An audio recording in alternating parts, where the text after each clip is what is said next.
How's it going, everybody? Welcome in to another episode of the Mavs Step Back Podcast. I'm your host, Dalton Trigg. I am joined by my co-host, Drew Johnson.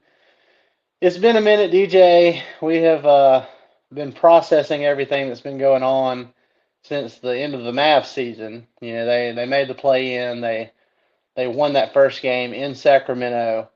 Then the second game they played in Memphis, they got absolutely walloped. So it wasn't great. It was at least they kept their lottery pick. They won the coin toss with the Chicago Bulls, so that's something. You know they're gonna have the 11th best odds going into the lottery, which is in about a week, I think, is when the lottery takes place. Hmm. So that'll be something to keep an eye on. Um, and then it's kind of ironic that the trade, I mean, short term this year, the big trade, the Luka trade, AD trade, it was a lose lose for everybody for this season specifically because the Lakers had the 3 seed playing the Minnesota Timberwolves, and the Timberwolves eliminated them. They won that series 4-1, which is crazy to me. Um, I shout shout out to Rudy Gobert in that game 5 because everybody at this point everybody kind of knows how we feel about Rudy just because he's just massive and he's long and he should play like he did in game 5 every night, but he just doesn't. I think he had like 27 points, 24 rebounds, several blocks. Like he was outstanding in that game 5 clincher for Minnesota. So the Mavs didn't even make the playoffs. The Lakers only won one more playoff game than the Mavs did this year, and now everybody goes home sad. Uh, it's it's that's where we're at. I mean, I'll be honest with you, DJ, and I know I probably shouldn't be saying this, but I know there's several Mavs fans out there who probably feel the same way I do. I just don't really care about the Mavs right now the same way I did going into this season. I think I'm not going to go as far as to say I just don't care about them, but the level of interest and the urgency, there was a time where we were posting like 2 pods per week, which is a lot for us given our schedules and everything. But it's now it's gotten to the point where it's like we might post once every 2 weeks or or something like that because it just feels like we're running out of ground ball at this point. Um, Now maybe that changes this summer. Maybe there's some move that we haven't considered that the Mavs can make with their uh, if they trade their draft picks. We hope they don't. Or if maybe they move up in the lottery and they get lucky and get a top 4 pick, and maybe that provides more hope for the future. It's just hard to get excited about this team right now. So that's where I'm at. I think it's ironic, but also sad how everything turned out because both fan bases are pissed off. Mavs fans are not happy. Lakers fans, they talked themselves into winning a title this year, and they didn't. And now they're all going at Luca, and it's unfair to Luca. But you know, who could have saw that coming? Lakers fans being irrational and being upset that they got a top 5 player in the world, probably top 3, honestly, when he's healthy. That's where I'm at, DJ. How are you feeling about how things ended for the Mavs and the Lakers too? I mean, I still think we lost the trade. You know, I mean, if I you do too. Yeah. if you look at where AD is at his career and where Luke is at his career, it's just not. And that's just comparing those two. It's not really comparable. AD's towards the end. Luca is still 26 years old and still has a lot more time. Um, so I still think LA got the better deal out of it. Also, like you said, I don't think it's really fair to judge uh, the Lakers' outcome just on that trade alone. The Lakers don't have a post player. They don't. It's hard to place the blame on Luca, like you said. It's not fair. If they had any sort of post player whatsoever, I would argue that Rudy Gobert would be the Rudy Gobert that we're more accustomed to seeing. But whenever the biggest player that you have out there is Dorian Finney-Smith, who they have guarding or playing the five essentially, it's not going to end well for you with Or any, Hachimura. yeah, or with any semi-decent 7-footer. It's not going to end well for you. Rudy didn't reach some crazy skill level epiphany. Okay. Rudy is still Rudy. It's just that the Lakers had nothing down there to really stop him, specifically on the glass. I mean, last night was really a nice little microcosm of what that entire series had been. They couldn't keep him off the glass. There were several possessions with 5+ offensive rebounds. You can't win that way. I don't care how good you are on the offensive end. If you can't get stops, it's irrelevant. Yeah. So, I go into this off season with the understanding, and I think we all need to have this same understanding, that there is no quick fix to what has happened. And if we do try to attempt a quick fix, it's going to drive us deeper into the hole. It's I gonna get think worse. it's going to get worse because, I mean, here's what I foresee happening. And here's the current situation. Your two best players are both coming off injuries. I know that AD came back, but he's still hurt. You can tell that groin is still bothering him. Your two best players are two guys in the later stages of their career that are coming off fairly serious injuries. Kyrie's more so than AD's.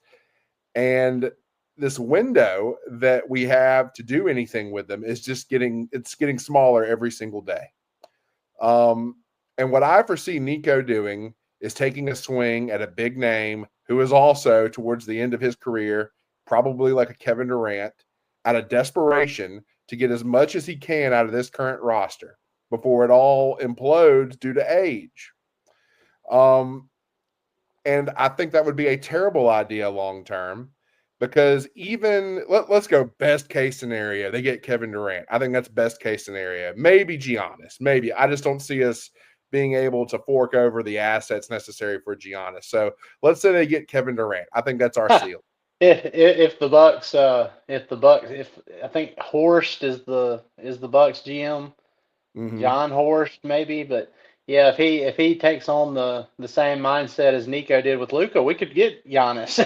I don't think he does. I don't think anyone takes on that mindset because nobody is that insane. If you had told me that what happened was going to happen just a week before it happened, I would have told you were crazy because no one's that stupid. But we've already gotten into that several times on this pod.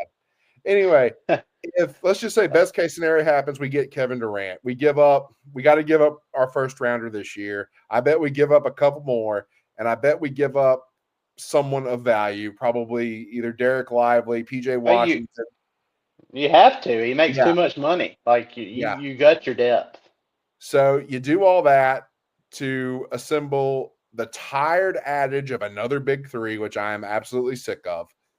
And we take a swing for the title, and I bet we don't get past the Western Conference Finals. I think that is our absolute ceiling as Western Conference Finals with that team. I just don't see it. I don't think you have the depth. And then, you progress to the next year. Things start to sour as they always do with Kevin Durant. I'm sorry. That's just the way things go with him. And, you're left with three aging superstars, no draft capital, no depth, no youth in the bullpen. It's a very dismal, bleak situation. So understand that there is no quick fix if we want this done right. We are years and years away from being able to compete for a title, I think. And the people that would be essential to competing for said title are probably in high school currently. So we literally dropped a nuke on ourselves with this trade. And we're not going to be able to recover for another 5 to 6 years. Best case scenario, in my opinion. My thing with Kevin Durant, he's an older star. He's still very, very good. Here's my thing with KD. I would have been more okay with it. Like I was all for, hey, the Mavs, they're going after KD. That's going to be the summer move. They're going to create this big three. It's probably going to gut the depth, but they could still build around that three. I think you have enough star power and enough people like those guys around the league to where you could fill in holes on the free agency, like veteran minimum contracts and stuff like that. So I would have been okay with it before Kyrie got hurt. Before he blew out his ACL. Same. Now Kyrie's going to be out until probably January. Uh, which I think they're more optimistic about him returning sooner, but I just don't see it. Wouldn't push it. Yeah, Not with that. Wouldn't push it. I think January is when we'll probably see, and really it might even be later than that because January is when like he'll probably start ramping up. It probably won't be he probably won't be back on the court until closer to the All Star break. Um, but if Kyrie hadn't got hurt, and if the Mavs, I'll be honest with you, DJ, I know the future. I mean, the future draft picks and stuff. It's already so messed up that I do not care at all about those late 2020s and early 2030 picks. I do not care at all about those picks at this point. So if they had to move those picks, that's fine. This particular draft with these prospects, like it is just absolutely loaded. Like Mm-hmm. even if the Mavs don't move up in the lottery and they end up with the 11th pick, that's like a top five pick in a normal draft. So, Oh, yeah, man. and- You could potentially get Igor at 11, and I'd right. be so happy with that. I would be great. That'd be great. I'd be Yeah, so down. they need a table setter, and he'd be thrown into the fire early with Kyrie missing time. So Mm-hmm. that was my original thinking of the KD stuff. If Kyrie hadn't been hurt, and if the Mavs traded draft assets, as long as it wasn't this year's, because not only is it a stacked draft class, but you're trading depth to get KD, so you got to have some bodies, filling in. So you need to keep this year's pick. I would have been okay with it. But now, it's like it's just really hard to see something materializing that makes sense because that team is going to be lacking depth and I mean, really lacking star power because, like I said, Kyrie's not going to be back until halfway through the season. Best case scenario. So, I wonder, as good as KD still is, how can you sacrifice so much for a guy that's that old and you're possibly wasting a half season? You don't know where the team's going to be. You don't know if AD is going to stay healthy for the entire first half of the season, especially if the team's undermanned. You don't know what the record's going to be like when you get to the point where Kyrie starts to come back. So that's my worry with it. Now, Giannis, on the other hand, if there was some way that that the Max could pull that off, No way. I would feel a lot better about that scenario than I would KD just because of the age difference. Mm-hmm. Giannis is what 7 years younger than KD. So he's still in his prime. I would feel a lot better about that. And then I think that's probably the only move where you could actually convince AD, like, hey, buddy, you need to move to the five and you need to stay at the five. Mm-hmm. Because Giannis at the four and 80 at the five, and then Kyrie coming back and looking, even 80% of what Kyrie normally is, that kind of moves me a little bit. I'm not gonna lie. So Yeah, I like that a lot better.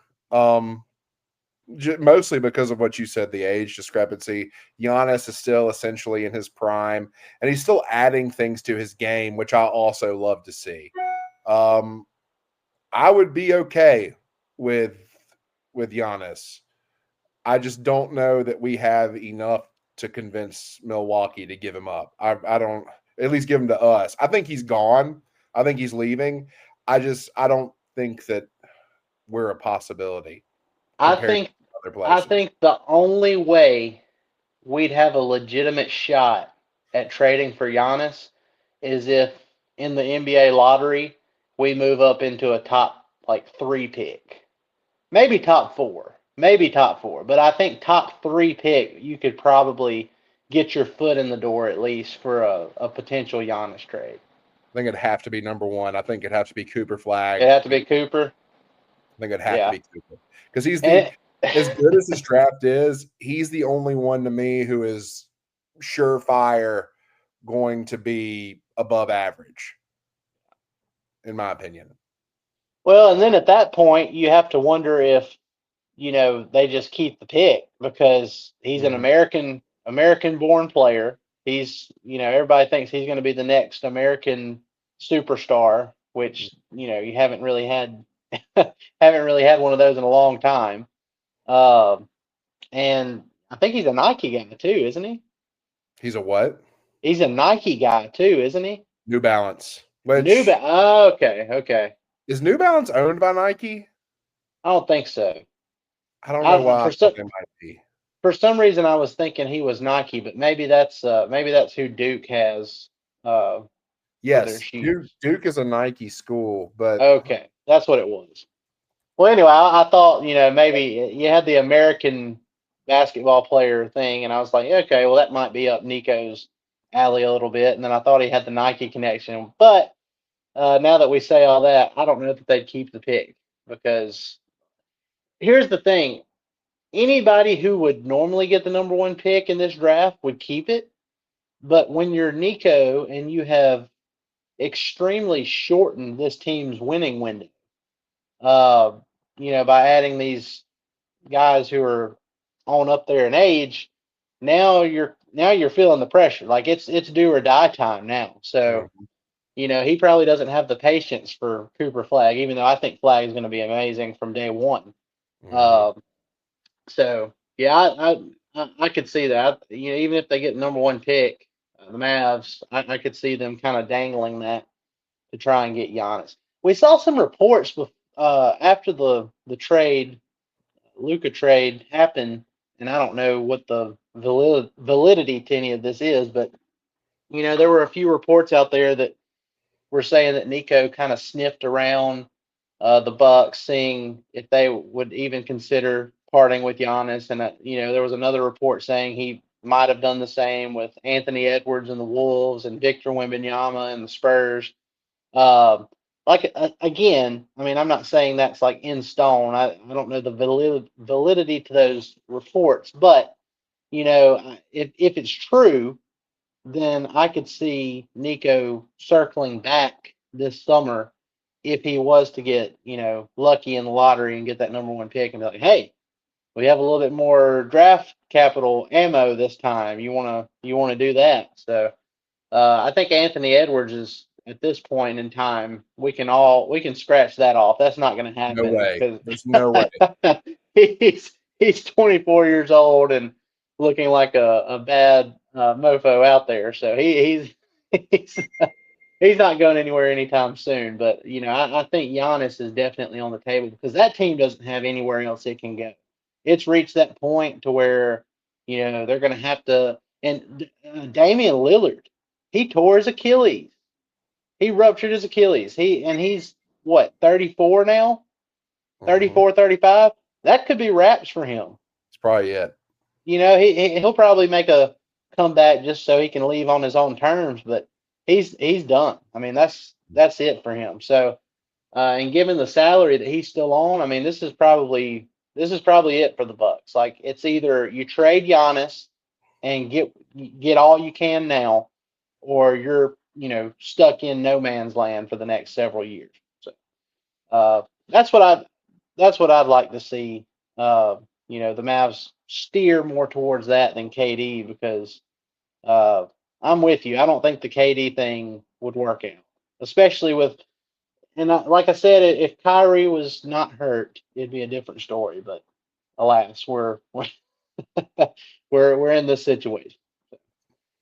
We'll see how it goes. I'm when we get to the lottery and we know the final results of that, we need to come on here and just do like a pod that's specifically about the prospects because there's so many good ones in this draft that even if the Mavs don't move up, they're going to have a hard time, selecting a player if they keep the pick because there's so many good choices. Um, we'll cross that bridge when we get to it. Like I said, the lottery. I need to look it up. I think it's about a week, maybe a little bit over a week away before we get to the lottery. But until Yeah, then, we'll keep enjoying the NBA playoffs, which there's that Denver yeah, it's Nuggets fun. and Clippers series. Man, that's been a blast. And that's a big game six tonight. If the Clippers win, they'll force a game seven in Denver. So we'll see how it goes. But James Harden, he didn't show up in the last game, so we'll see if he decides to show up in this one. Surprise, surprise. Before we go, our T Public site, we have these new shirts. It's our new logo. Very nice. The artwork is courtesy of Tyler Upchurch. Y'all probably anybody on Mavs Twitter probably knows him or follows him on Instagram, but does amazing work.